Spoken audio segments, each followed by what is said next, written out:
Okay, so we got the oil change done. Mobil 1 530 OEM AC Delco filter because I'm anal. We did the transmission fluid change with the Pennzoil Synchro Mesh manual transmission fluid. We're going to take this thing for a drive. Originally I was going to attack this in the first video. I'm just going to make it its own video for the people who don't really care about the the steps in the process of doing the fluids and actually just want a driving video. So more or less this will be a driving video with some feedback about the fluid change in the transmission, see what kind of difference that makes. I haven't taken it out yet. I did start it, moved it around, but I haven't actually driven it. I've dry shifted it a little bit, so we'll see. A few miles in, maybe. I wouldn't expect to see a difference right away, so we'll see what we got.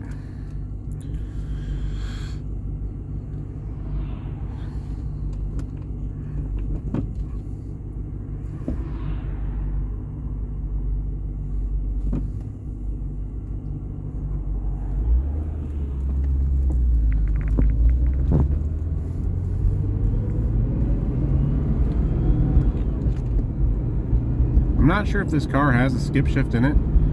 It never seems to force me from going in second gear, but the light does come on that says 1 to 4, so I'm not really sure.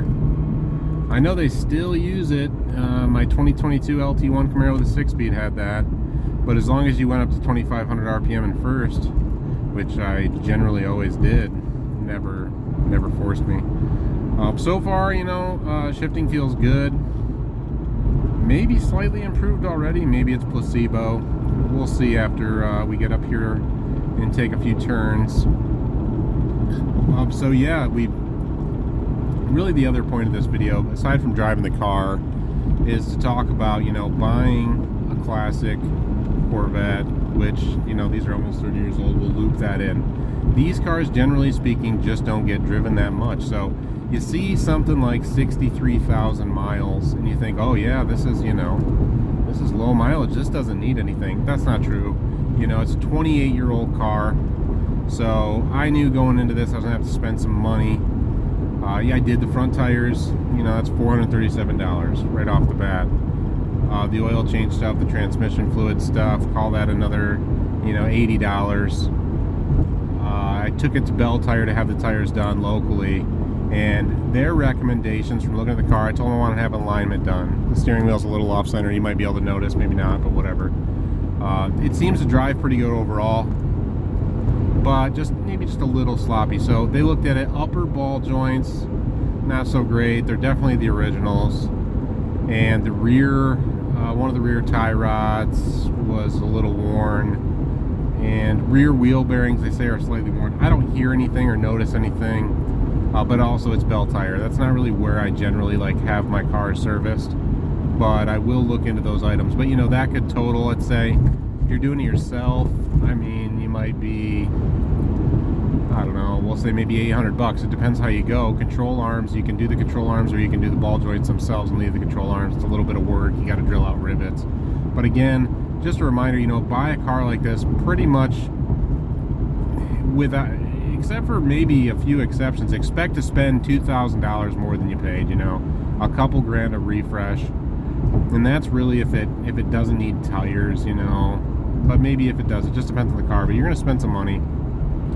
So I'll probably do some of the stuff myself, and maybe I'll have some of it done. We'll see. But either way, yeah, I'm going to be a couple grand more into this car than the purchase price. You always got to plan for that, so just something to think about.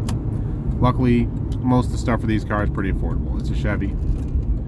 So in terms of, back to this, in terms of the shifter, so far it feels good. These are always a little notchy, but no fifth gear grinding or anything like that.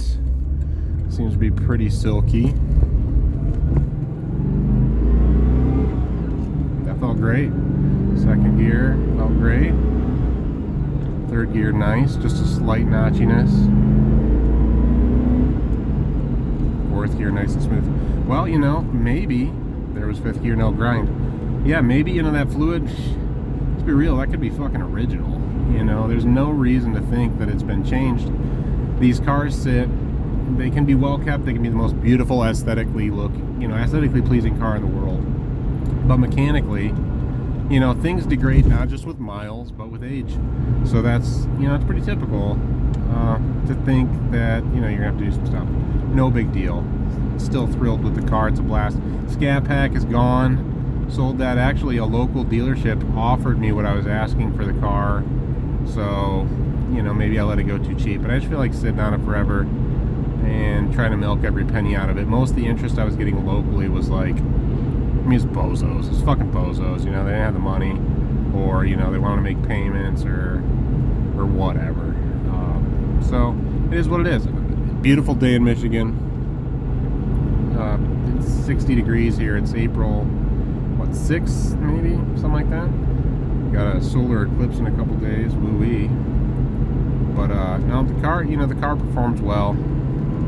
I'll go up this little curvy road up here. I'll hit 6th gear. Boom. 6th gear, 63 miles an hour at 1700 RPM. Gotta love the 6th gear double overdrive in these. You can get some crazy gas mileage without even trying, especially cruising, you know. So I've had a lot of people with some feedback for the last video where I kind of introduced this car and kind of explained why I was replacing the Scat Pack with another C4.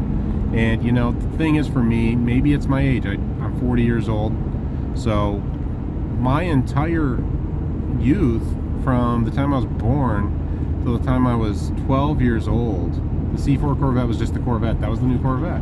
They ran this car so long, and it was, yeah, 1990, late 96, you know, that the C5 was rolling out for the 97 model year.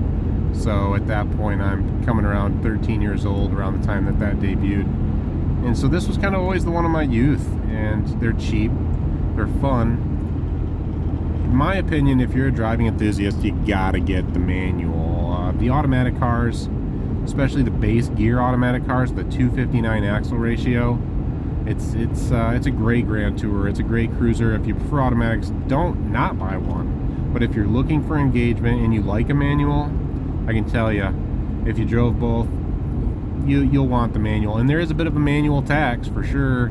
Typical manual C4 is really, I'm not even joking. In my experience, expect to pay 30 to up to 50% more for the equivalent manual, especially the 96 because of the LT4. But to me, it's worth it. It makes the car. Automatic C4s are a great tourer, but in terms of performance, you don't have that fun factor. Excuse that rattle. My shift knob rattles a little bit. I think it needs there's a retainer under there.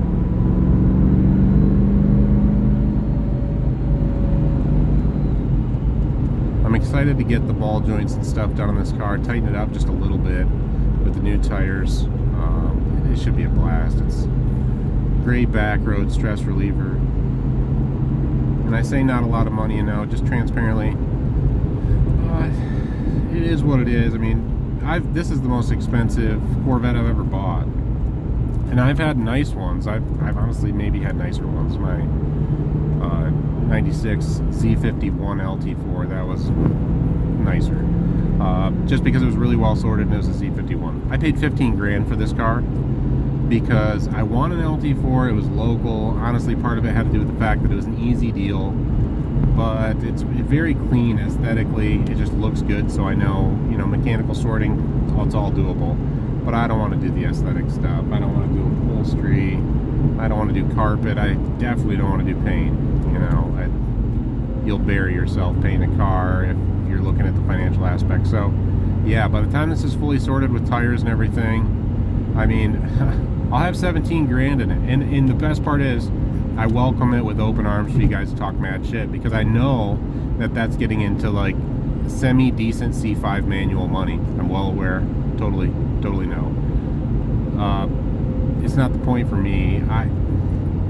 Dude, I've never driven a C5. I'm sure they're great. You know, I love them. I'll probably own one. I want a Z06 though. You know, for me, the C4, this is kind of like, if we're not talking Callaways, if we're just talking about Chevy stuff, this is second to the ZR1. I don't really want a base C5. Nothing wrong with them, but they really don't perform that much better than this. They might handle better. They might ride better. They might have a better build quality, but like this car's just got a little bit more cool factor for me. But I was looking at C5 manuals. You know, I just didn't see a lot of good stuff, and a lot of people weren't flexible on price. And of course, you know, I really like the C6. I'd love to get into a C6, but again, a nice manual, I'd want an LS3. You're looking, you know, in the upper 30s. Or not, sorry, not upper 30s, but into the 30s, mid 30s for a nice one, you know, something equivalent to this. This is the local country store here. You can tell I live in bumfuck Egypt, Michigan. So yeah, shifter feels great, transmission feels great. I don't know, it seems improved, to be honest with you. I think it's important to do this kind of maintenance. But you know what? I'm gonna shut up for a minute. We're just gonna row through some gears.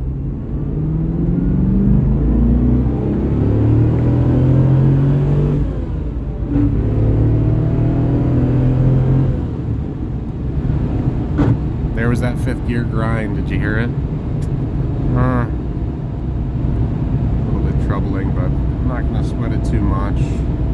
I think maybe the slave cylinder for the clutch, maybe it needs to be bled. I'm thinking that's it anyway. And that could be part of my, yeah, see, I just wanted a 5th fine. That could be part of my notchiness in my shifting too, but overall still feeling pretty good.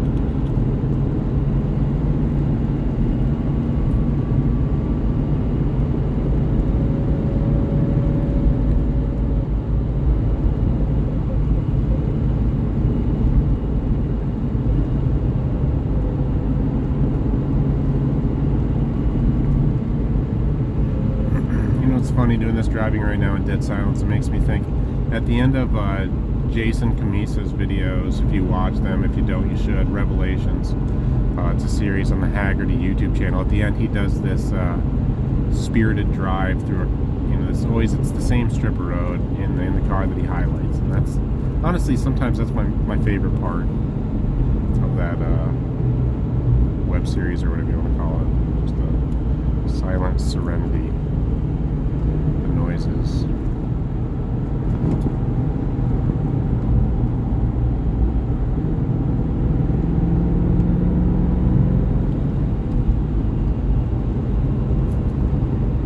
Alright, well, I think with that, you know, I'm going to wrap this up. Car seems to be performing pretty well. We had one 5th gear grind. Maybe I'll get the suspension stuff done first. It's more of an urgent thing. And then maybe I'll look into the clutch system, the hydraulics, and see about bleeding that, just taking a look at the condition of it and making sure we're getting full action of the clutch, full actuation. So I appreciate everybody watching. I will have a video coming up when I do lower the back end of this car and level it out. That's going to be probably after the work to the suspension is done, just before alignment. So that'll be coming soon. And again, I appreciate everybody watching. I appreciate all the feedback and the love for the C4. It's a great platform, and if you're a car guy on a budget like me, it's, you know, it's hard to have this much fun.